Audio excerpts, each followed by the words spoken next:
Alors, vous savez le thème du jour? L'espérance en lien avec la souffrance. En lien avec la souffrance. Alors, je vais vous parler aussi de l'agir. Grosso modo, aujourd'hui, je vais suivre Benoît XVI dans son encyclique sur l'espérance, dans les numéros 35 à 40, plus ou moins. Parce que donc Benoît XVI nous parle de plusieurs lieux d'apprentissage de l'espérance. Alors, il parlait de la prière comme lieu d'apprentissage, mais ça, on a vu ça la fois dernière. Et aujourd'hui, il parlait, la partie suivante, c'est l'action et la souffrance comme lieu d'apprentissage de l'espérance. Alors, c'est donc le thème du jour. Alors, donc je vais parler d'abord de l'action, et puis après, mais pas très longuement, et après je m'arrêterai davantage sur la souffrance. Et alors je vous dirai, disons que je réfléchirai, quelle attitude adopter devant la souffrance, alors, et 3 éléments fondamentaux d'humanité, comme le dit Benoît XVI. Il parle de la compassion, du fait d'accepter la souffrance par amour du bien, de la vérité et de la justice. Et le 3e élément fondamental d'humanité, c'est le oui à l'amour qui est aussi source de souffrance. Et puis après, donc, il y aurait une autre petite partie, où trouver la force, la capacité de souffrir. Oh là, alors je me risquerai là. Et puis après, je terminerai sur quelque chose sur les sacrifices. On est en carême, c'est pas encore terminé, vous avez encore... Ça va? Bon. Alors, voilà, tout d'abord sur l'action, donc c'est la première partie, l'agir. Je vous cite Benoît XVI. « Tout agir sérieux et droit de l'homme est espérance en acte. Il est avant tout dans le sens où nous cherchons de ce fait à poursuivre nos espérances, les plus petites ou les plus grandes, régler telle ou telle tâche qui, pour la suite du chemin de notre vie, est importante. Par notre engagement, apporter notre contribution, afin que le monde devienne un peu plus lumineux et un peu plus humain, et qu'ainsi les portes s'ouvrent sur l'avenir. » Voilà, alors autrement dit, l'espérance, c'est pas non plus rester les bras croisés puis attendre que ça arrive. C'est aussi faire un pas en avant. Je ne sais pas si je vous avais raconté, c'est Timothy Radcliffe, le maître, à l'époque, il était maître général de l'ordre des Dominicains, et puis il y avait un novice paresseux. Alors il va lui poser une question.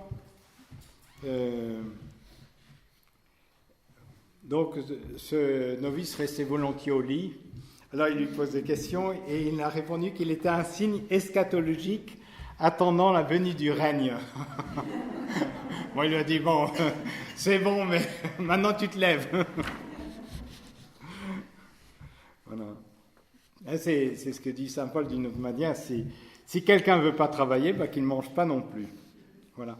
Donc, l'espérance, ça implique aussi de faire un pas en avant. Sinon, et pas attendre, c'est pas une attente passive.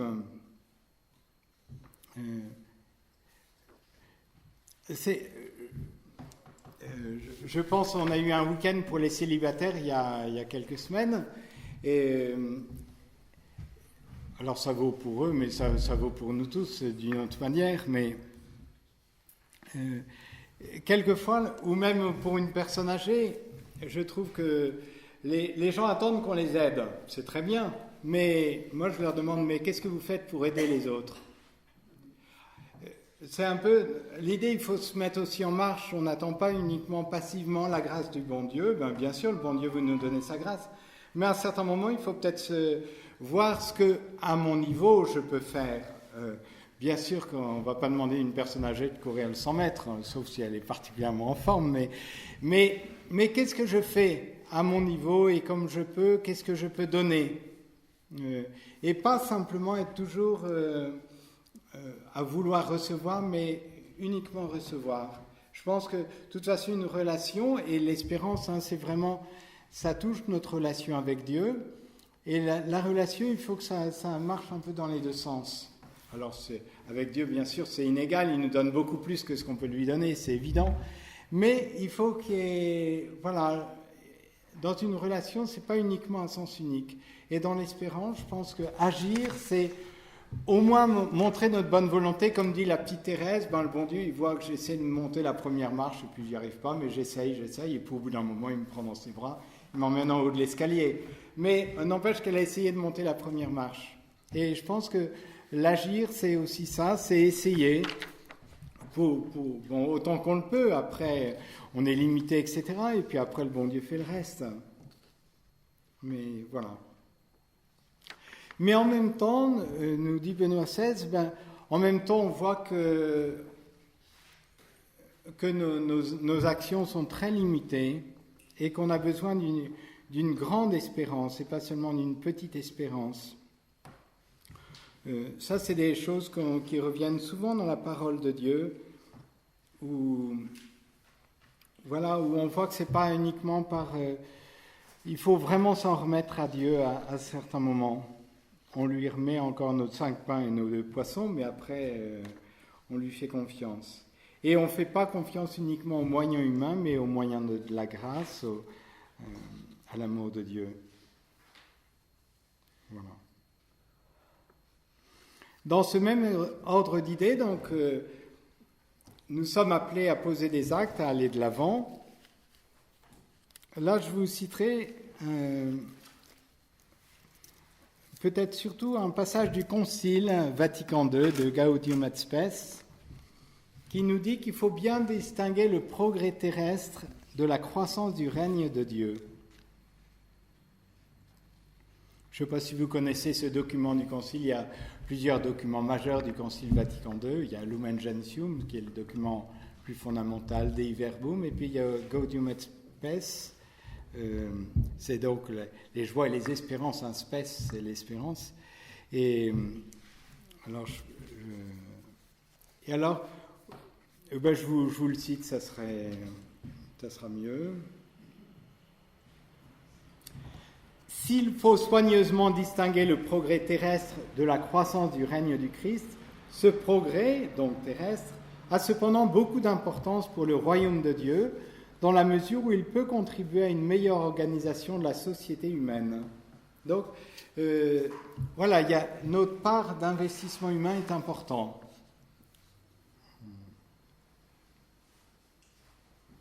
Et en même temps, on a bien conscience que tout ce qui est d'ordre humain, ça a besoin d'être purifié de toute souillure, ça a besoin d'être illuminé, transfiguré. Voilà. Donc, le royaume de Dieu n'adviendra pas sur la terre, en tout cas dans sa plénitude, ça c'est clair, mais on peut déjà y travailler en tout cas, et le bon Dieu nous y invite. Voilà, alors ça c'était quelques mots que je voulais dire sur l'agir, mais je vais me concentrer davantage, si je ne vous ai pas encore endormi, sur la souffrance. Alors c'est des paragraphes très très beaux, n'hésitez pas à aller, de toute façon sur Internet vous trouvez tout, ou vous pouvez acheter bien sûr à la librairie qui a rouvert ses portes d'ailleurs, un petit flash. Donc après des travaux là. Spe Salvi, un document en 2007 je crois, il a 10 ans ce document de Benoît XVI. Et alors donc sa première réflexion c'est de dire la souffrance fera toujours partie de notre vie. Pour 2 raisons. Parce que ça découle d'une part de notre finitude. Voilà. On n'est pas le bon Dieu, donc on est en chair et en os, donc notre corps, tôt ou tard, on a quelques douleurs, hein. Mais pas seulement au niveau corporel, mais voilà, la finitude et le péché. Hein. Même indépendamment du péché, il y a de la souffrance. Hein. Mais et puis le péché, pas seulement notre péché personnel, mais voilà le péché de l'humanité, alors qui se présente sous des formes multiples et variées. Hein, mais voilà, toujours est-il que ça a des conséquences après. Et donc, s'imaginer qu'on pourra avoir un monde sans souffrance, c'est illusoire. Ça fait partie. Voilà, c'est la première chose. Alors, Benoît XVI nous dit, oui, mais bien sûr, il faut essayer d'agir. Je vous le cite, il faut certainement faire tout ce qui est possible pour atténuer la souffrance, empêcher dans la mesure où cela est possible la souffrance des innocents, calmer les douleurs. Il n'est pas contre l'aspirine, il n'est pas contre. Et aider à surmonter les souffrances psychiques. Voilà, alors il faut y travailler. Il n'est pas doloriste dans le sens... voilà. Et dans l'évangile, c'est l'histoire de l'évangile, la parabole du bon samaritain, on voit que voilà, le bon Dieu ne nous invite pas à rester passifs. Il y a celui qui a été roué de coups, qui est dans... voilà, ce que le bon Dieu attendait, c'est que quelqu'un lui vienne en aide et pas regarder la souffrance passivement. Donc, il y a certainement une action, on parlera un petit peu plus tard de la compassion, mais il y a une action à faire par rapport à la souffrance. Et dans le jugement dernier, c'est au chapitre 25 de Saint Matthieu, voilà, finalement, le jugement est fait par rapport... Est-ce qu'on a soulagé la souffrance de personnes? J'avais faim, vous m'avez donné à manger, j'étais étranger, vous m'avez visité en prison, j'étais malade, etc. Donc c'est vraiment le bon Dieu attend quelque chose de nous. Donc la souffrance, bien sûr qu'il faut essayer de soulager la souffrance. Mais en même temps, nous redit Benoît XVI, on peut jamais éliminer complètement la souffrance du monde.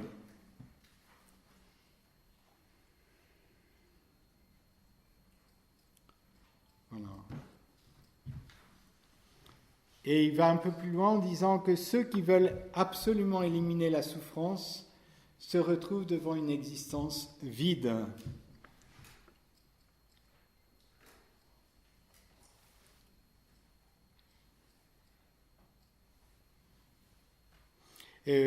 Derrière ça, c'est est-ce que finalement notre vie, ça se limite et de fait, dans notre monde, on peut être tenté par ça, en tout cas, de fuir la souffrance. Notre objectif, c'est ne pas souffrir. Mais ça peut pas être un objectif pleinement humain. Si on veut toujours ne pas souffrir, en plus, on se prépare des souffrances supplémentaires quand on veut pas souffrir. Donc la première chose, c'est réaliser, voilà, la souffrance fait partie de notre vie, qu'on le veuille ou non, ça fait partie de notre vie. Et si on veut absolument l'éviter à chaque fois, on va dans des catastrophes, parce que la vie conjugale, c'est bien sûr toujours idéal, mais si vous voulez pas souffrir, voilà, il faut arrêter, quoi. Parce que la vie communautaire, c'est merveilleux, frère Gérard, la vie communautaire. Mais en même temps, certaines fois, il peut y avoir des choses difficiles. Et voilà. Mais ceux qui ne veulent pas souffrir, mais ils vont de catastrophe en catastrophe, finalement. Parce que on ne peut pas éviter, ou alors on a une vie, on ne s'engage pas pour ne pas souffrir, mais c'est pas une vie vraiment humaine, c'est pas une vie qui a beaucoup de sens, c'est pas une vie qui a une plénitude. Donc la souffrance, elle fera toujours partie de notre vie, qu'on le veuille ou non. Alors on réclame pas la souffrance, bien entendu, ça c'est évident. Alors je vous ai cité Benoît XVI dans son encyclique Spe Salvi. Je pourrais citer aussi, et je le ferai, un document que Jean-Paul II avait donné sur le sens de la souffrance. Il avait donné ça, c'était en 1984,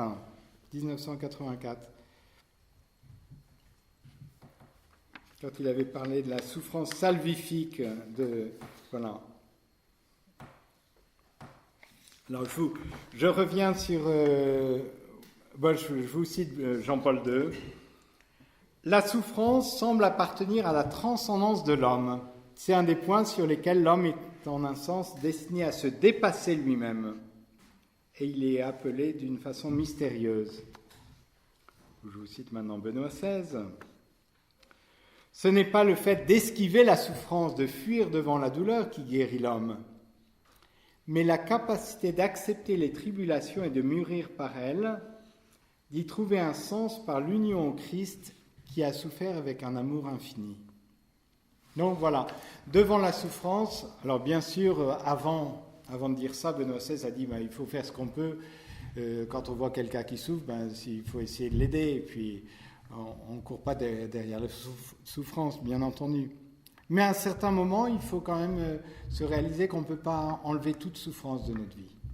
Et à un moment ou un autre, il faut l'affronter. Et justement, c'est plus facile peut-être à dire qu'à faire, mais justement, c'est là que l'homme se dépasse lui-même, qu'il mûrit avec cette souffrance, grâce en quelque sorte à cette souffrance, qui peut s'unir d'une manière particulière à Jésus, qui est mort et ressuscité par cette souffrance. Et Benoît XVI a une belle phrase aussi, assez percutante, je trouve. La mesure de l'humanité, on va mesurer notre humanité, se détermine essentiellement dans son rapport à la souffrance et à celui qui souffre. Si je n'ai pas de rapport avec la souffrance et celui qui souffre, je risque de ne pas être très humain.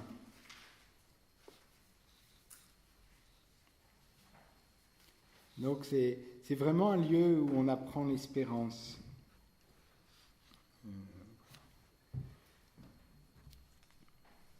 Je vous cite encore Benoît XVI, c'était dans un dialogue avec des prêtres.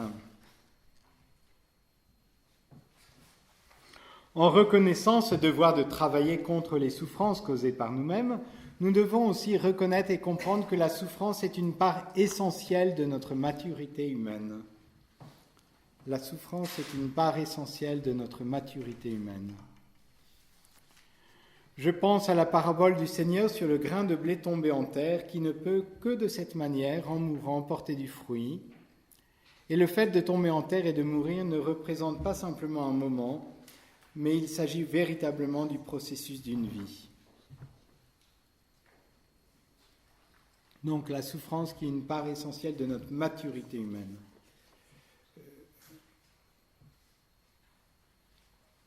C'est là que certaines fois, quand on fuit la souffrance, alors, il ne s'agit pas de porter des jugements sur les personnes, parce qu'il y a des gens qui vivent des choses très difficiles, mais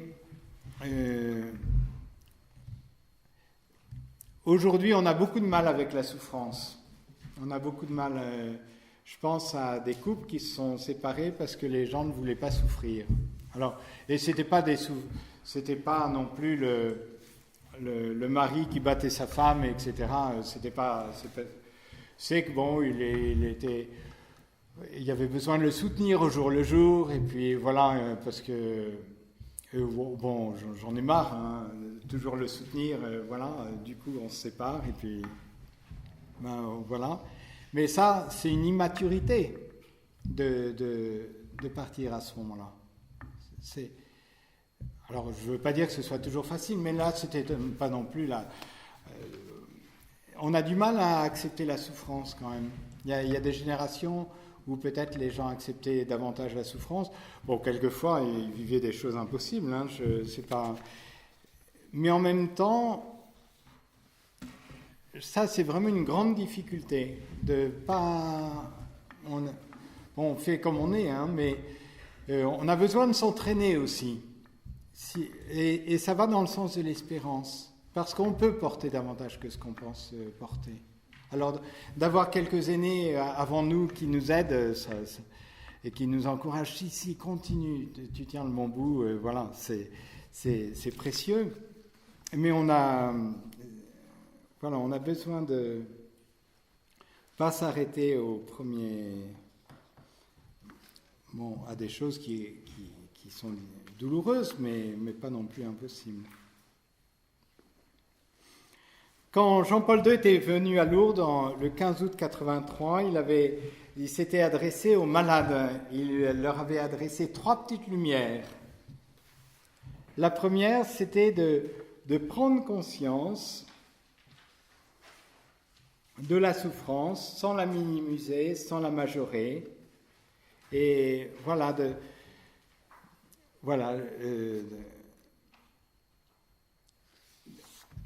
de mettre des mots peut-être sur sa souffrance, etc. Le deuxième pas, c'était comme 3 étapes, c'était d'avancer sur la voie de l'acceptation.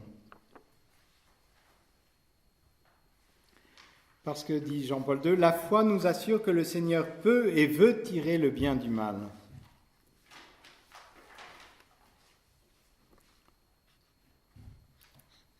Donc, première chose, c'était de prendre conscience, sans minimiser, sans majorer la souffrance. Après, pas seulement en prendre conscience, mais l'accepter. Alors, on a besoin de la grâce aussi pour ça.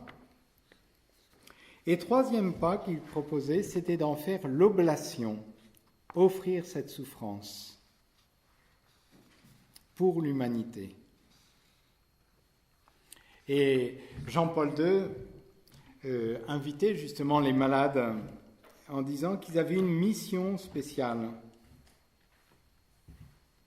Vous êtes les précieux coopérateurs du Christ dans l'application à travers le temps et l'espace de la rédemption. Voilà, donc,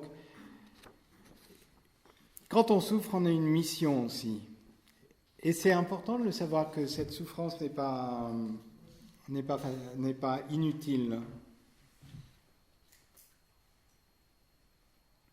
Toujours dans ce rapport avec la souffrance, je vous cite de nouveau Benoît XVI. Là, c'est à des jeunes qui parlent, autant que je me souvienne. C'était le 5 avril 2009. Et il y a une phrase qui me plaît beaucoup. Il dit, mais il ne faut pas hésiter à se plaindre aussi quand on souffre. On peut crier vers Dieu. Alors, et c'est parce que donc c'était le dimanche des Rameaux, et donc il commentait l'évangile de Saint Jean où Jésus dit « Mon âme est bouleversée ». Et voilà, je vous cite Benoît XVI qui dit « L'effroi de Jésus apparaît ici, souligné fortement par les autres évangélistes, son effroi devant le pouvoir de la mort, devant tout l'abîme du mal qu'il voit et dans lequel il doit descendre.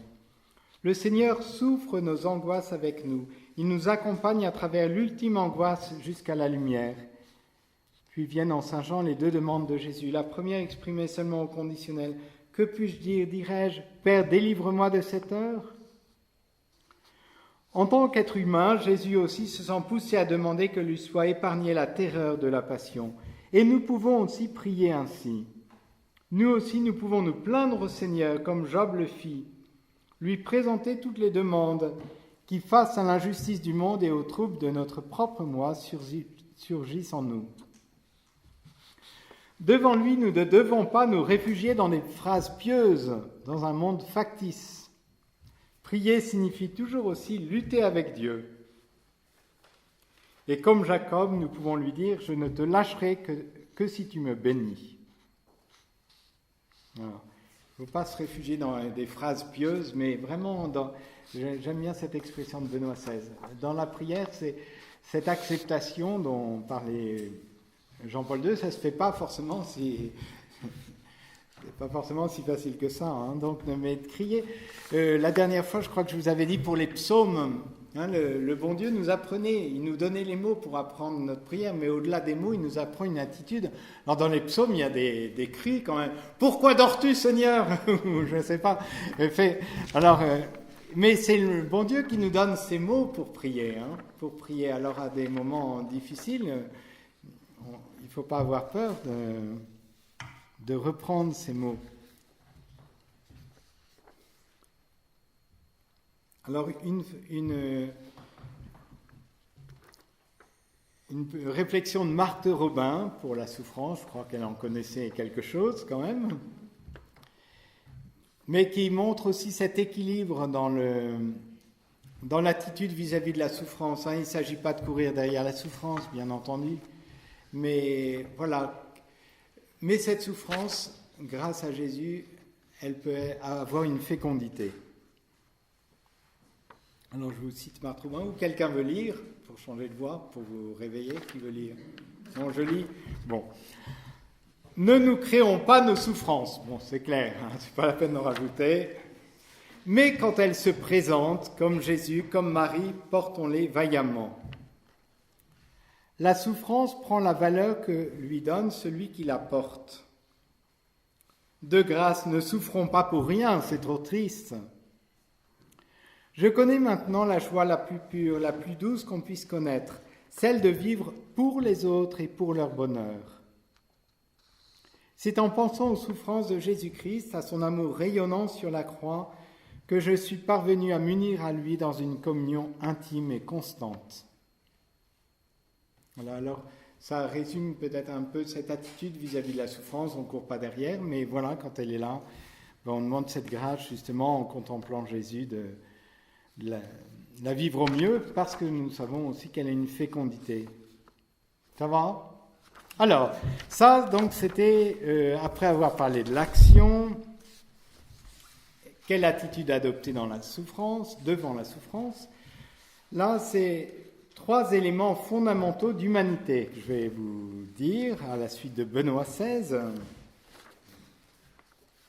Donc, ces éléments fondamentaux d'humanité, c'est la compassion, le fait d'accepter la souffrance par amour du bien, et le oui à l'amour qui est aussi source de souffrance. Donc, je commence par la compassion.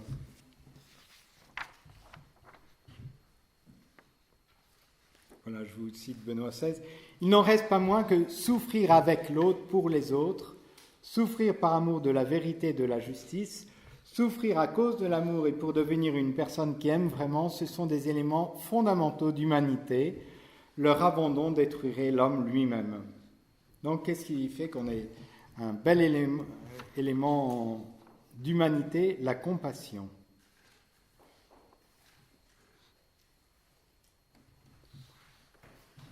Alors, je vous reprends cette parole que j'ai déjà citée tout à l'heure. La mesure de l'humanité se détermine essentiellement dans son rapport à la souffrance et à celui qui souffre.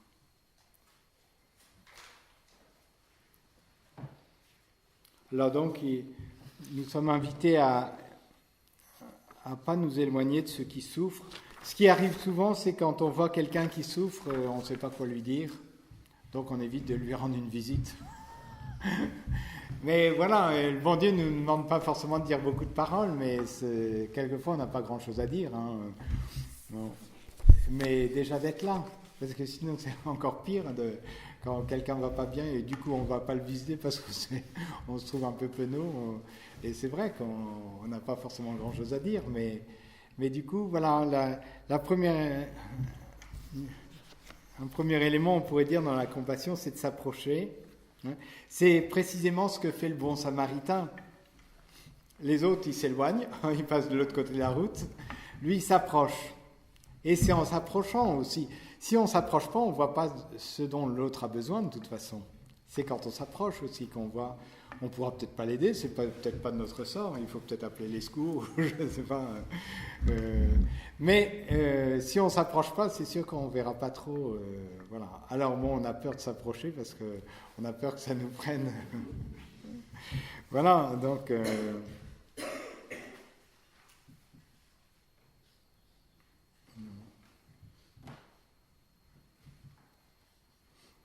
avait une citation du pape François dans son encyclique Lumen Fidei. À l'homme qui souffre, Dieu ne donne pas un raisonnement qui explique tout, mais il offre sa réponse sous la forme d'une présence qui accompagne. Non ? Ce n'est pas des belles idées qu'on va lui dire d'abord. Alors je pense qu'il y a des paroles qui peuvent être bien, qui peuvent aider, mais ce n'est pas d'abord ça. C'est d'abord sous la réponse... sous la forme d'une présence qui accompagne.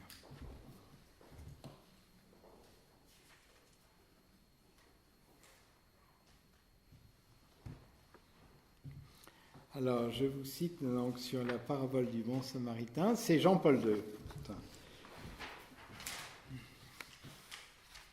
Cette parabole indique quelle doit être la relation de chacun d'entre nous avec le prochain en état de souffrance. il nous est interdit de passer outre avec indifférence, un thème cher au pape François, mais nous devons nous arrêter auprès de lui. Le bon samaritain, c'est toute personne qui s'arrête auprès de la souffrance d'un autre homme, quelle qu'elle soit. S'arrêter ainsi, ce n'est pas faire preuve de curiosité. Hein. Il y a un accident, on va voir, mais pour aider, c'est pas pour voir. Mais de disponibilité. Hein. C'est pas pour faire preuve de curiosité, mais de disponibilité. Celle-ci est comme une certaine disposition intérieure du cœur qui s'ouvre et qui est capable d'émotion. On voit dans beaucoup de passages d'Évangile, c'est à partir du moment où on se laisse émouvoir par la souffrance des autres qu'on se met en route pour aider. Ces mouvements affectifs deviennent pour le Samaritain un stimulant qui l'amène à agir concrètement et à porter secours à l'homme blessé.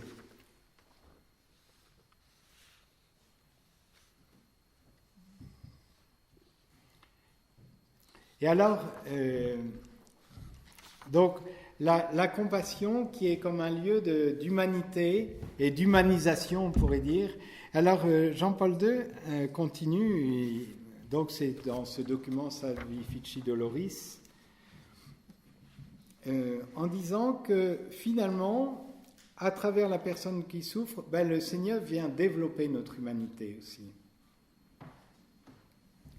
En suivant la parabole évangélique, on pourrait dire que la souffrance, présentant des visages si divers à travers le monde humain, s'y trouve également pour libérer dans l'homme ses capacités d'aimer.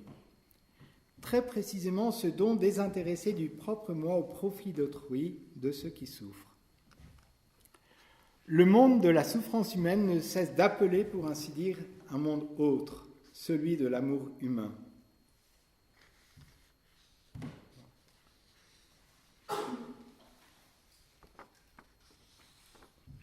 Alors, du coup, et c'est vrai que beaucoup d'institutions, les hôpitaux sont nés dans un milieu chrétien c'est les œuvres de miséricorde, hein, sous diverses... après, c'était repris par les pouvoirs publics, c'est très bien, mais en même temps, à un certain moment, voilà ce que dit Jean-Paul II, l'éloquence de la parabole du bon samaritain et de l'évangile entier se résume avant tout à ceci. L'homme doit se sentir comme appelé à vivre vraiment, à titre vraiment personnel, à être le témoin de l'amour dans la souffrance. Les institutions sont très importantes et indispensables, cependant aucune institution ne peut par elle-même remplacer le cœur humain, la compassion humaine, l'amour humain, l'initiative humaine. Voilà.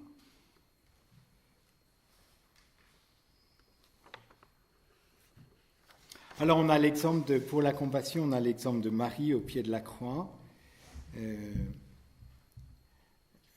Alors Marie au pied de la croix, elle n'attire pas l'attention sur elle, etc. Quelquefois on s'apitoie plus sur sa propre souffrance que sur la souffrance des autres. Elle souffrait Marie, clairement, mais elle n'était pas tournée vers elle-même, elle était tournée vers Jésus à ce moment-là. Et là, on ne dit pas qu'elle faisait grand-chose. Au pied de la croix, elle ne faisait pas grand-chose. Matériellement parlant, elle ne donnait pas des coups de balai aux soldats. Mais elle était là pour Jésus. Hein, Alors Marie nous montre aussi à certains moments comment nous situer. Il n'y a pas forcément très efficace. Mais elle était là debout. Mais ça allait plus loin que ça, la compassion de Marie. Marie... était là aussi, elle coopérait par son obéissance. Alors il y a une phrase du Concile Vatican II, alors là c'est Lumen Gentium, je vous cite à propos de Marie. Ainsi, la bienheureuse Vierge avança dans son pèlerinage de foi, gardant fidèlement l'union avec son Fils jusqu'à la croix, où non sans un dessein divin, elle était debout, souffrant cruellement avec son Fils unique, associé d'un cœur maternel à son sacrifice, donnant à l'immolation de la victime née de sa chair le consentement de son amour.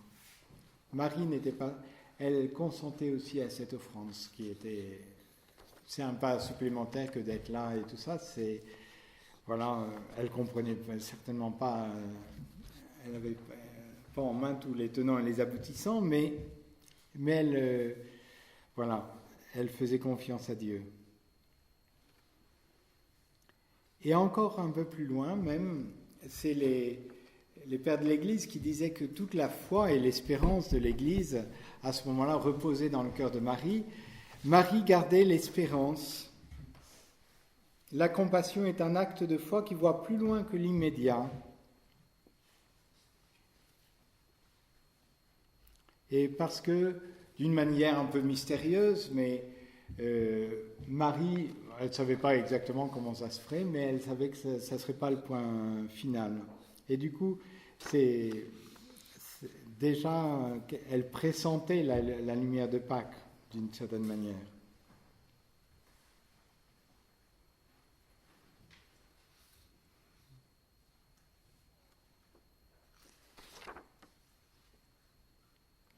Voilà, alors ça c'était quelques mots sur la compassion. Quelques mots maintenant pour accepter la souffrance par amour du bien, de la vérité et de la justice. C'est Benoît XVI qui se pose la question et qui nous pose la question. La vérité est-elle pour moi si importante pour payer la souffrance ?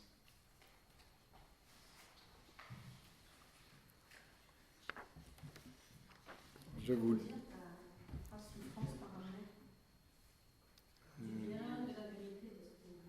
La vérité est-elle pour moi si importante pour payer la souffrance, c'est ça ? Accepter la souffrance. Oh là, vous me déstabilisez là. Hein. C'est pas grave, ça va être le deuxième élément, juste après la compassion. Pardon ? Il y avait plusieurs éléments. Ah oui, alors le premier c'était sur la compassion, se faire proche de la personne qui souffre. Le deuxième, c'est faire passer le bien avant le bien-être, pour faire court, par amour du bien, de la vérité, de la justice.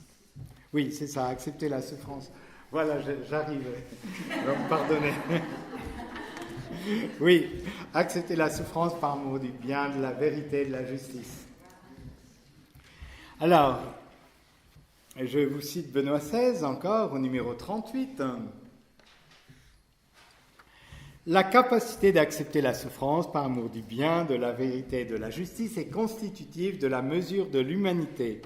Parce que si en définitive mon bien-être, mon intégrité sont plus importants que la vérité et la justice, alors la domination du plus fort l'emporte. Alors règne la violence et le mensonge. La vérité et la justice doivent être au-dessus de mon confort et de mon intégrité physique. Autrement, ma vie elle-même devient mensonge. C'est ce qu'on disait un peu avant. Est-ce que mon critère ultime, c'est d'éviter la souffrance ? À ce moment-là, je suis prêt à toutes les compromissions, pourvu que je souffre pas trop. Mais ça, c'est pas une vie très belle, quoi. Si on fait que des compromissions pour... voilà. Mais alors, du coup, ça suppose d'avoir une conviction forte. Je prends un exemple. Vous attendez un bébé, et ça se présente mal. Alors tout le corps médical, en plus ils veulent se protéger parce que sinon on les traînera en procès s'ils n'ont pas détecté je ne sais pas quoi. Alors du coup il faut avoir une conviction forte pour dire non, je veux le garder, qu'il soit handicapé, pas handicapé, c'est pas le problème, je veux le garder. Il faut une conviction forte. Si on n'a pas une conviction forte, c'est compliqué. À ce moment-là, voilà, la capacité d'accepter la souffrance par amour du bien, de la vérité et de la justice. Mais il faut avoir des convictions assez fortes, sinon... et du coup, ça suppose de former aussi notre intelligence pour voir ce qui est bien, ce qui est vrai. Parce que quand les gens ne sont pas très formés, c'est facile de les manipuler dans un sens ou un autre. Parce que... Mais ça, c'était très présent dans l'enseignement de Jésus, dans l'Évangile. Ce fait d'accepter la souffrance sous des manières diverses et variées. Je vous cite quelques versets de l'Évangile. « Si quelqu'un veut venir à ma suite, qu'il se charge de sa croix chaque jour. La route qui conduit au royaume est étroite et resserrée. Voilà. Ou alors, encore, c'est dans Saint Luc, encore, on portera la main sur vous, on vous persécutera, on vous livrera aux synagogues et aux prisons, etc. Vous serez livrés même par vos pères et mères, vos frères, vos proches et vos amis. On fera mourir plusieurs d'entre vous et vous serez haïs de tous à cause de mon nom. C'est par votre constance que vous sauverez vos vies. Donc Jésus nous n'a pas dit que notre vie serait sans souffrance.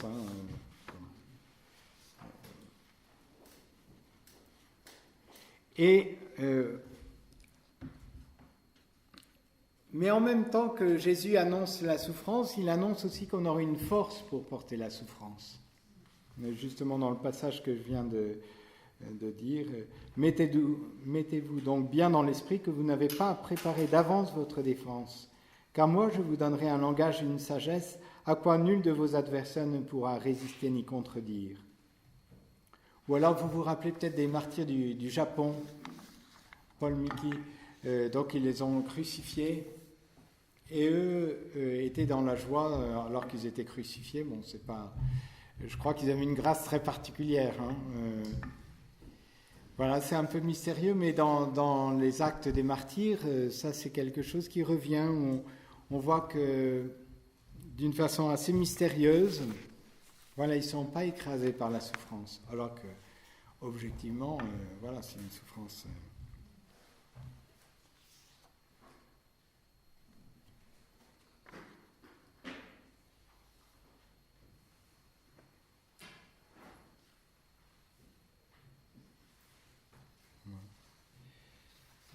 Alors, c'est vrai pas seulement dans l'enseignement de Jésus, mais aussi dans sa vie.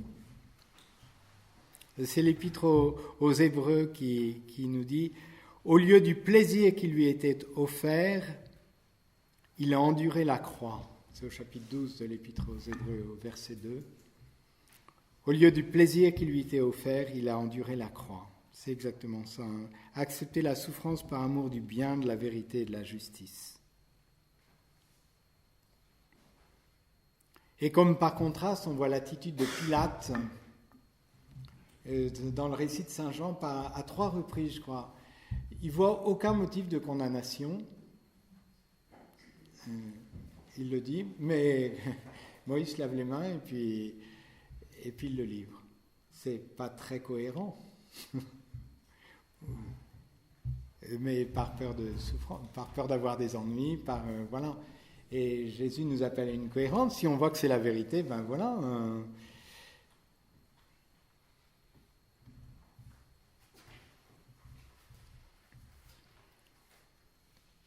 Et Jean-Paul II, je vous cite toujours Jean-Paul II dans Salvifici Doloris, où il parle des martyrs.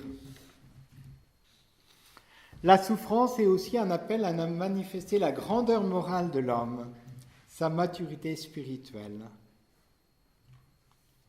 Les martyrs et les confesseurs du Christ des diverses générations en ont donné la preuve par leur fidélité à ses paroles. Ne craignez rien de ceux qui tuent le corps, mais ne peuvent tuer l'âme. Voilà. La grandeur morale de l'homme, voilà. Le bien est plus important que mon intégrité physique. Encore une fois, on le dit en tremblant parce que on n'a pas forcément envie de souffrir, et voilà. Donc, mais en sachant qu'une grâce nous est donnée, si on suit Jésus, il nous donne la grâce aussi qu'il faut. Voilà. Ça, c'était un autre.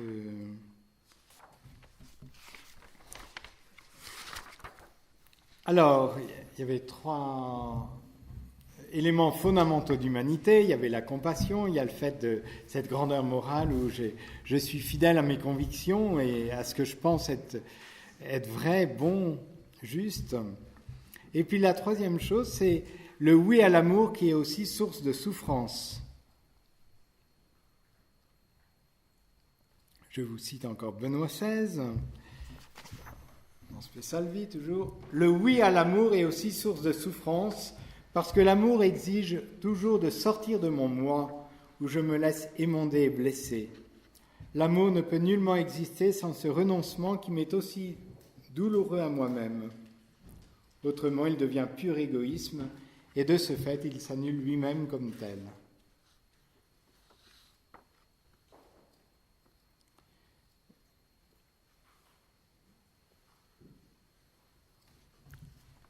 C'est assez concret, je pense, pour vous aussi. Aimer, je prends un exemple communautaire. Aimer les frères, ça peut être aussi renoncer à notre manière de chanter si ça ne s'accorde pas avec les autres. L'amour implique un renoncement. Si je veux aimer l'autre mais que je ne suis pas prêt à renoncer, j'aimerais pas beaucoup. Alors on peut discuter, bien sûr, voir qu'est-ce qui serait bien, mais à un moment ou à un autre, il faut accepter des renoncements. Si on n'accepte pas les renoncements, alors c'est ça aussi que veut dire le oui à l'amour est aussi source de souffrance, parce que renoncer, c'est pas très facile. Renoncer à ce qu'on pense être une bonne idée, voilà. Alors on veut avoir raison à tout prix, voilà. L'amour implique de renoncer.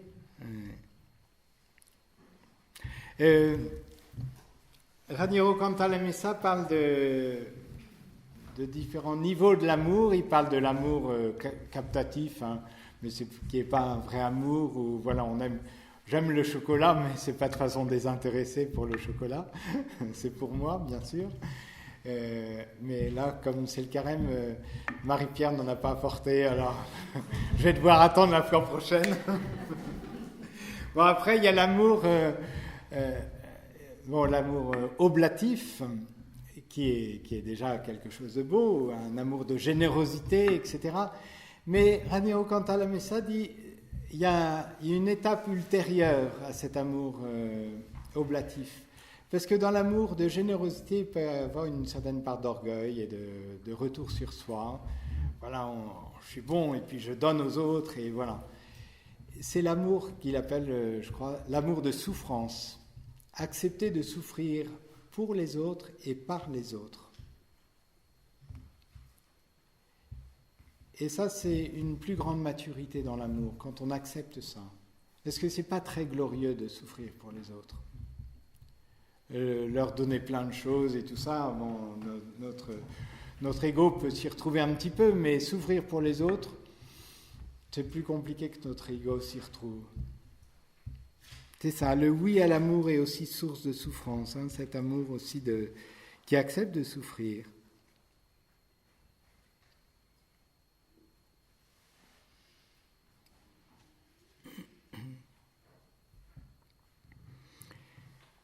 Je vous cite encore Benoît XVI, alors là c'était dans un dialogue avec des prêtres en 2007. Certes, le christianisme nous donne de la joie parce que l'amour donne de la joie. Mais l'amour est toujours également un processus où l'on se perd soi-même, et donc également un processus où l'on sort de soi-même. En ce sens, c'est également un processus douloureux. Et c'est uniquement de cette manière qu'il nous fait mûrir et arriver à la joie véritable. Ceux qui affirment ou qui promettent une vie qui serait seulement joyeuse et confortable mentent, parce que cela n'est pas la vérité de l'homme. La conséquence est que l'on doit ensuite se réfugier dans des paradis artificiels. Donc il y a un processus douloureux dans l'amour, parce qu'il y a une part de renoncement à soi-même, voilà, qui est jamais très évidente.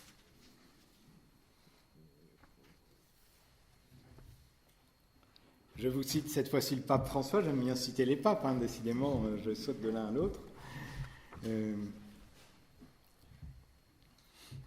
Quand nous choisissons l'espérance de Jésus, nous découvrons petit à petit que la manière gagnante de vivre est celle de la graine, celle de l'amour humble. Il n'y a pas d'autre voie pour vaincre le mal et donner l'espérance au monde. La manière gagnante de vivre, c'est de mourir. Donc, grosso modo, c'est ce qu'il dit. C'est d'accepter de... Certes, cet amour vrai passe à travers la croix, le sacrifice, comme pour Jésus. La croix est le passage obligatoire, mais elle n'est pas le but, elle est un passage.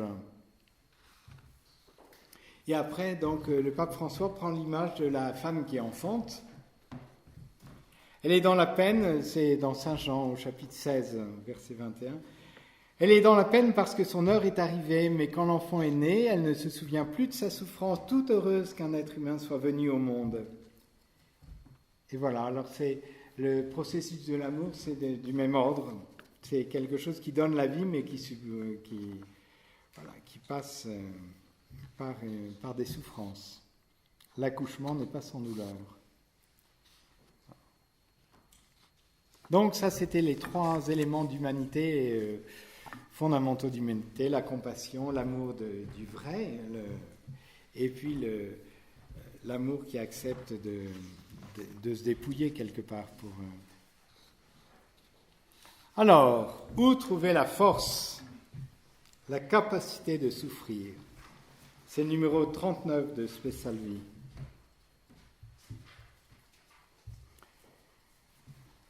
Je vous cite encore Benoît XVI. Encore une fois surgit la question, en sommes-nous capables? C'est bien beau, mais en sommes-nous capables? L'autre est-il suffisamment important pour que je devienne pour lui une personne qui souffre?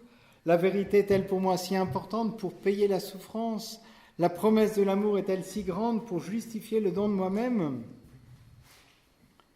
À la foi chrétienne, dans l'histoire de l'humanité, revient justement ce mérite d'avoir suscité dans l'homme d'une manière nouvelle et à une profondeur nouvelle la capacité de souffrir de la sorte, qui est décisive pour son humanité. Donc, la foi qui nous donne une certaine capacité de souffrir.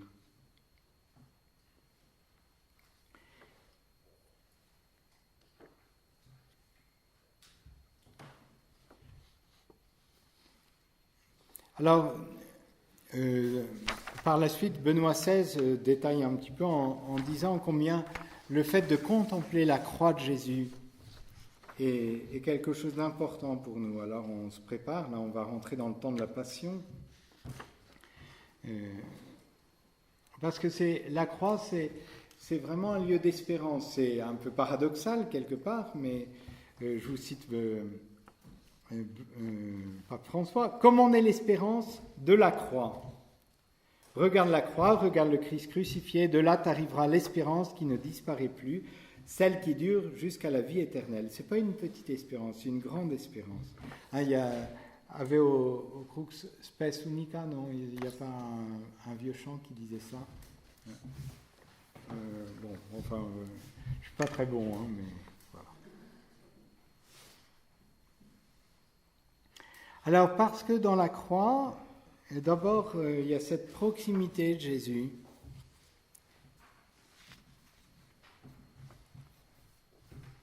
Dieu a voulu souffrir pour nous et avec nous.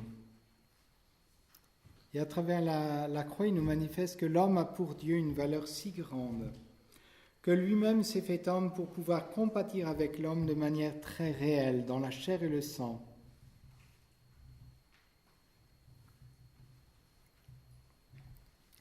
La souffrance ne peut devenir supportable que lorsqu'elle est pénétrée par la lumière de l'amour. Et justement, c'est là que la croix de Jésus peut nous aider. Alors, Jésus n'a pas attendu la croix pour être proche de ceux qui souffrent. On voit, il était proche des malades, etc. Mais il l'a été encore plus quand il a accepté de prendre sa croix et de mourir sur la croix. Donc c'est déjà cette présence de Dieu qui est venue se faire proche de toutes nos souffrances. C'est aussi ce fait de se savoir aimé par Dieu de manière inconditionnelle. C'est saint Paul qui y revient souvent, hein, rien. Ni la mort, ni la vie, ni les esprits, ni les puissances, ni le présent, ni l'avenir, ni les astres, ni les cieux, ni les abîmes, ni aucune autre créature, rien ne pourra nous séparer de l'amour de Dieu qui est en Jésus-Christ. Voilà. Et il dit, ma vie dans la condition humaine, je la vis dans la foi au Fils de Dieu qui m'a aimé, s'est livré pour moi.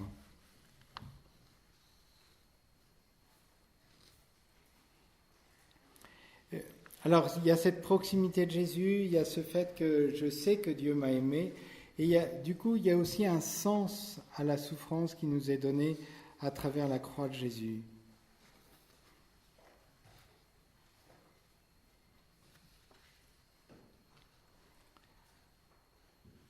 Alors, je vous cite encore le concile Gaudium et Spes.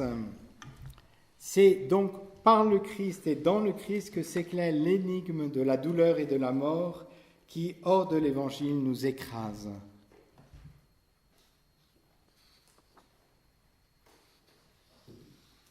Mais, encore une fois, ce n'est pas uniquement une lumière abstraite ou d'ordre intellectuel. Et il ne s'agit pas d'aimer la souffrance, mais il s'agit d'aimer Jésus qui souffre. Hein, c'est autre chose. C'est pas Jésus ne propose pas une théorie sur la souffrance, mais il nous invite il se fait proche de nous par sa croix.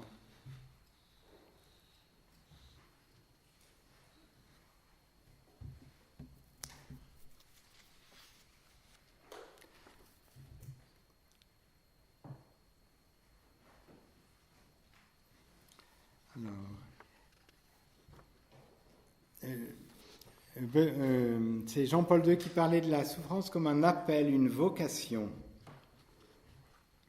Le Christ n'explique pas abstraitement les raisons de la souffrance, mais avant tout, il dit « Suis-moi, viens, prends part avec ta souffrance à cette œuvre de salut du monde qui s'accomplit par ma propre souffrance, par ma croix. » Au fur et à mesure que l'homme prend sa croix en s'unissant spirituellement à la croix du Christ, le sens salvifique de la souffrance se manifeste davantage à lui. L'homme ne découvre pas cette signification au niveau humain, mais au niveau de la souffrance du Christ. Mais en même temps, de ce plan où le Christ se situe, ce sens salvifique de la souffrance descend au niveau de l'homme et devient en quelque sorte sa réponse personnelle. C'est alors que l'homme trouve dans sa souffrance la paix intérieure et même la joie spirituelle. Et il y a pas mal de paragraphes de Jean-Paul II sur cette réflexion où il montre que en suivant Jésus qui souffre, petit à petit, Dieu nous travaille et nous rend ouverts à l'action de la force de Dieu.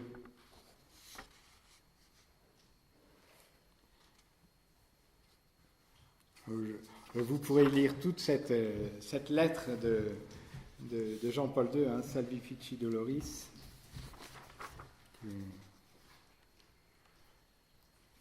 Et pour beaucoup de saints, la souffrance est vraiment une occasion de rencontre assez intime avec Jésus. Alors il suffit de penser à François d'Assise, hein, c'est vraiment qui a reçu les stigmates. Voilà. Mais donc c'est une proximité particulière de Jésus ou une citation d'Élisabeth de la Trinité. Je ne peux pas dire que j'aime la souffrance en elle-même, mais je l'aime parce qu'elle me rend conforme à celui qui est mon époux et mon amour. Oh, vois-tu, cela met dans l'âme une paix si douce, une joie si profonde, et on finit par mettre son bonheur dans tout ce qui est contrariant. Je ne sais pas si vous en êtes là. Petite maman, essaie de mettre ta joie, non pas sensible, mais la joie de la volonté, dans toute contrariété et tout sacrifice, et dis au Maître, je ne suis pas digne de souffrir cela pour vous. Je ne mérite pas cette conformité avec vous. Bon, je ne sais pas si on en est là, mais ça c'est après la résurrection. Vous voyez les apôtres là qui repartent, et tout heureux d'avoir été jugés dignes, d'avoir souffert pour le nom de Jésus. Hein. Ça c'est après la Pentecôte. Ça a changé quelque chose. Donc dans la perception de la souffrance, il y a une proximité de Jésus qui se fait. Hein. Donc c'est pas quelque chose de théorique, mais voilà.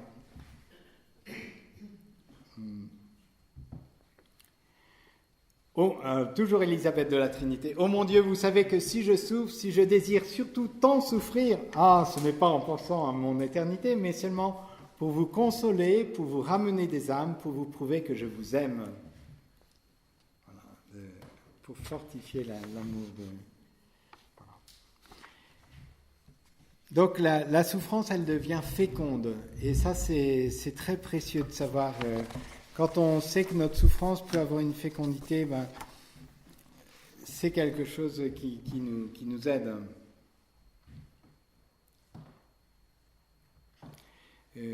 Alors, je pense à Marthe Robin. Voilà une citation de Marthe Robin. « Ô Jésus, Jésus, je vous aime. Je suis heureuse dans toutes mes souffrances. Toutes mes épreuves, mes afflictions, mes peines, mes chagrins, je les offre à Dieu, afin que toutes servent à répandre sur les âmes les trésors infinis de vérité, de grâce et de miséricorde cachés dans le sein de Dieu. » Alors avec cette phrase, j'entre dans la dernière partie, là je vais bientôt conclure. Les sacrifices. Est-ce que vous êtes au point là, dans la dernière ligne droite du carême?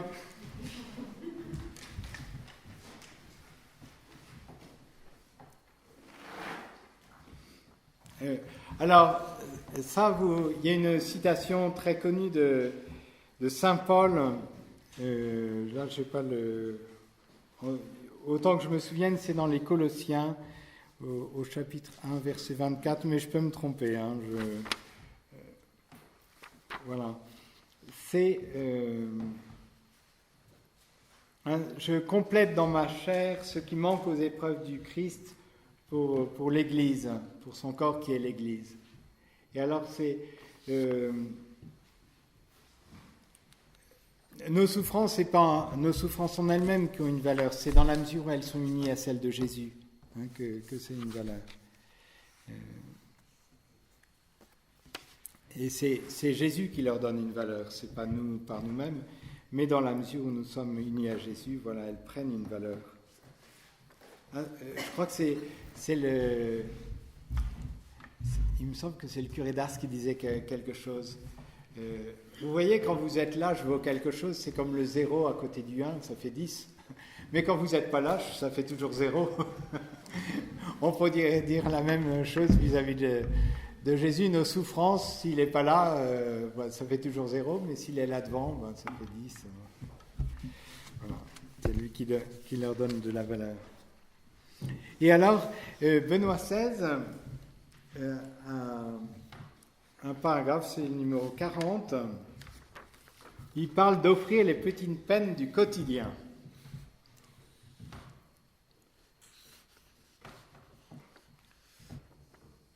Je voudrais encore ajouter une petite annotation qui n'est pas du tout insignifiante pour les événements de chaque jour. La pensée de pouvoir offrir les petites peines du quotidien qui nous touchent toujours de nouveau comme des piqûres plus ou moins désagréables, leur attribuant ainsi un sens. Donc ça, cette pensée était une forme de dévotion, peut-être moins pratiquée aujourd'hui, mais encore très répandue il n'y a pas si longtemps. Dans cette dévotion, il y avait certainement des choses exagérées, peut-être aussi malsaines. Il faut se demander si quelque chose d'essentiel, qui pourrait être une aide, n'y était pas contenu de quelque manière. Que veut dire offrir ? Ces personnes étaient convaincues de pouvoir insérer dans la grande compassion du Christ leur petite peine, qui entrait ainsi d'une certaine façon dans le trésor de compassion dont le genre humain a besoin.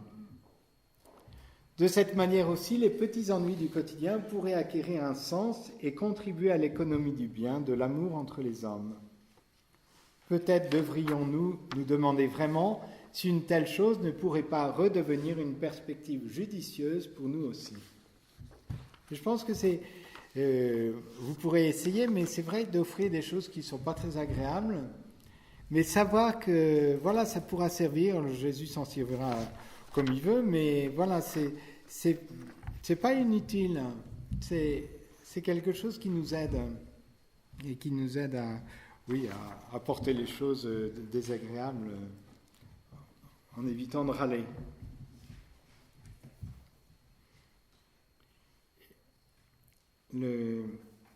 Jean-Paul II parlait justement, c'est dans cette même perspective, de surmonter le sentiment d'inutilité de la souffrance.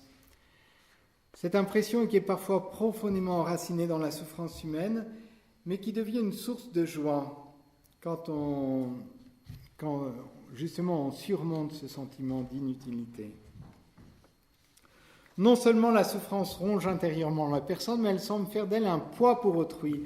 Cette personne se sent condamnée à recevoir l'aide et l'assistance des autres, et en même temps, il lui apparaît à elle-même qu'elle est inutile. La découverte du sens salvifique, le salut de la souffrance, en union avec le Christ, transforme ce sentiment déprimant.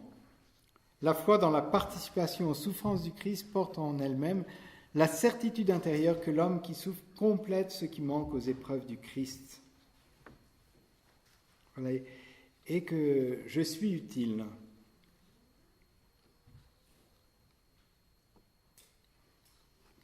Et là, il parle encore des malades qui sont loin d'être des personnes inutiles pour la mission de l'Église, mais les malades qui sont tellement importants aussi. On ne sait pas les grâces qu'on a eues, de qui elles nous viennent. Alors de Jésus, bien sûr, mais qui a pu intercéder? Peut-être quelqu'un qui était au fond de son lit, qui est tout seul, mais qui invisiblement... comme la petite Thérèse, qui, quand elle souffrait à la fin de sa vie, sa courte vie, elle faisait un pas pour les missionnaires à l'autre bout. Ils n'étaient pas forcément au courant, mais voilà, une manière... mais c'est en Jésus que ça porte du fruit, encore une fois. Voilà, alors, quelques lieux d'apprentissage de l'espérance. Donc, vous allez tester cet apprentissage. Il ne s'agit pas de courir derrière la souffrance, mais il y en a déjà qui sont là, alors commençons par ça. Et puis, mais ça nous donne aussi un certain dynamisme spirituel d'offrir des sacrifices.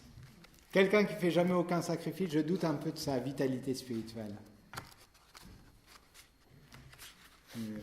Parce que ça passe par là aussi, ça passe par là.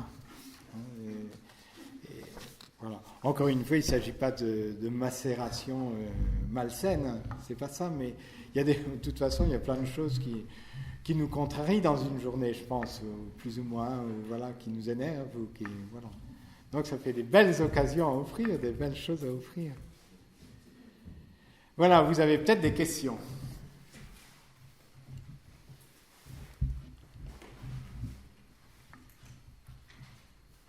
Là, je vous ai déprimé, non.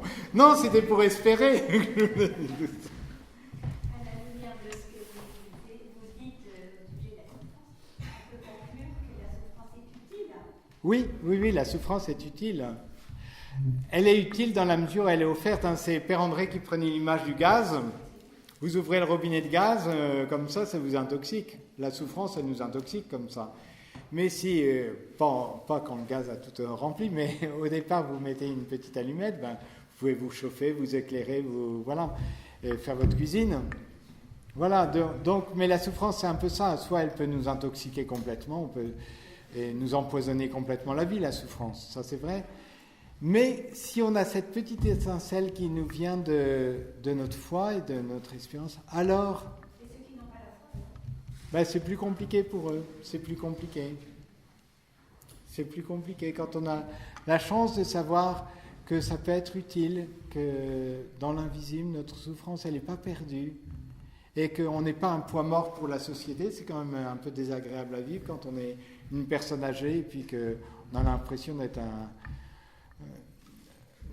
cause de souffrance pour tous les autres et puis d'être inutile, et voilà, donc on a envie de disparaître dans ces cas-là. Je ne veux pas être un poids pour les autres.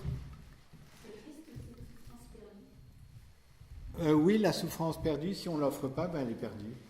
Hélas, c'est là le grand dommage. C'est ce que disait Marthe Robin dans cette phrase. Non, je vais la retrouver.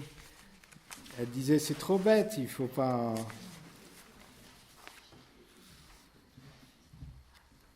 Voilà. La souffrance prend la valeur que lui donne celui qui la porte. Si on ne lui donne pas de valeur, elle n'en aura pas. De grâce, ne souffrons pas pour rien, c'est trop triste.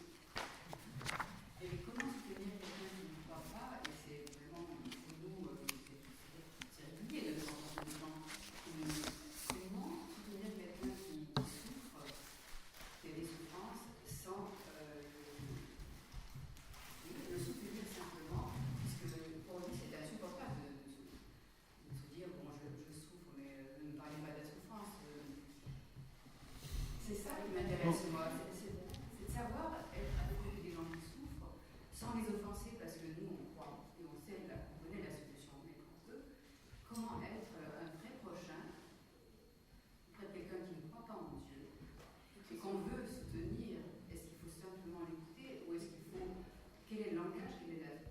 Alors là, j'adopte le profil bas. Mais en même temps, je pense déjà d'être là. Alors, ça sera déjà une petite espérance. Hein, Benoît Selle parle de déjà le fait d'être là humainement, tout ça, c'est déjà quelque chose. Mais la grande espérance, il n'y en a pas 50. Hein, il n'y a que Jésus qui nous donne cette grande espérance. Mais alors après, on peut prier pour la personne, pour qu'elle découvre. Après, mais quelquefois, ça vient par d'autres personnes extérieures ou de le faire écouter un témoignage. Je ne sais pas, après, il y a des témoignages de personnes qui souffrent, qui peuvent quelquefois aider. On n'est pas forcément, quand on est très proche de quelqu'un, quelquefois, on n'est pas forcément le mieux situé, ou quand c'est quelqu'un de notre famille, ou voilà, pour faire un discours. Mais une personne un peu étrangère, quelquefois, elle est... Mais la dame, elle veut dire que si quelqu'un souffre et qu'il ne croit pas, c'est difficile de... Si tu lui dis... si vous croyez que vous lui dites, il va vous dire, oui, mais toi, c'est facile, tu crois. En fait, les gens, ils pensent que quand on croit, du coup, nous, c'est plus facile. Ça, quelque part, c'est vrai. Et du coup, c'est difficile de faire passer notre message. Je ne crois pas. Ça ne me gêne pas d'être repoussé de dire, mais tu ne peux pas comprendre. Mais comment trouver la... Je crois que un petit peu par ce qu'on entend autour de soi par les équipes d'aumônerie dans les hôpitaux, c'est comme vous disiez tout à l'heure, déjà être là, être présent, écouter. Et parfois, le fait que la personne se sent écoutée par une tierce personne, elle se met à parler. Et des souffrances intérieures même apparaissent. Et parfois, il y a des petites lumières qui passent, mais qui sont indépendamment au-delà de nous, parce que c'est le Seigneur qui passe. Oui. Donc c'est la présence, la compassion, essayer de rejoindre la personne dans sa souffrance. Et après, le fait d'avoir parlé, ces incroyants disent, ah ben oui, ça me fait du bien de parler. Oui, je n'ai pas de recette, mais effectivement, on peut... on est devant la liberté de la personne, et du coup, on peut... La personne, il y a une manière aussi de témoigner qui n'est pas pour justement pour l'enfoncer, ou voilà, mais je pense de témoigner ce qui, moi, m'aide, mais les gens sentent si on fait un peu pression ou si on ne fait pas du tout pression. On dit, ben, voilà, moi voilà ce qui m'aide. Après, mais on ne cherche pas du tout à la convertir de force. Après, il y a quelquefois des lectures ou des... quand la personne est... Après, on peut avoir une part de... On peut faire tomber peut-être aussi des fausses idées. Toi, c'est facile, tu es à la foi, mais en fait, tout le monde peut... Enfin, tout le monde... en tout cas, le Seigneur se présentera à chaque personne à un moment ou à un autre. Donc, après, ça dépend de l'ouverture du cœur. Il y a peut-être aussi un autre élément qui me vient à l'esprit, c'est sur la question du pardon. Parce que je crois que la souffrance est quelquefois décuplée si on a le cœur où on a pas mal d'amertume dans le cœur. On a un sujet de souffrance particulier, mais si ça vient comme amplifier les choses si on a le cœur qui n'a pas pardonné. Alors, quelquefois, peut-être ça peut être un autre biais pour... après, ça c'est éminemment personnel, encore une fois, mais on peut quelquefois... oui, ça peut être une autre... En parlant du pardon, justement, quand on peut poser la question au malade, comment vous vous sentez, si vous êtes en paix, et quand la personne ne se sent pas bien, elle peut parler justement de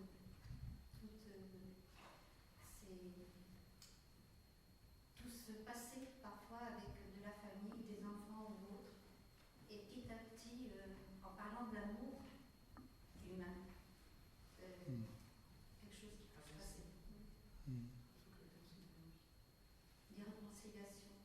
Mm. pour retrouver cette paix et cette unité en soi. Mm. Je pense qu'il faut aussi pas oublier de faire intervenir les anges gardiens avant de rencontrer une personne malade.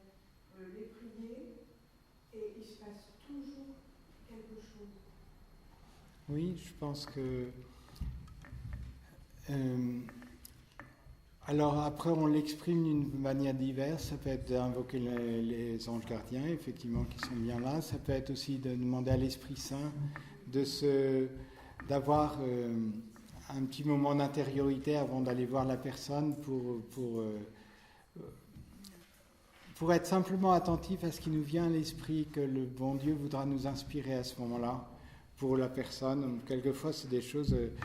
au début, on ne sait pas très bien pourquoi on parle de ça, mais d'être un instrument docile entre les mains de Dieu autant qu'on le peut, et puis que voilà.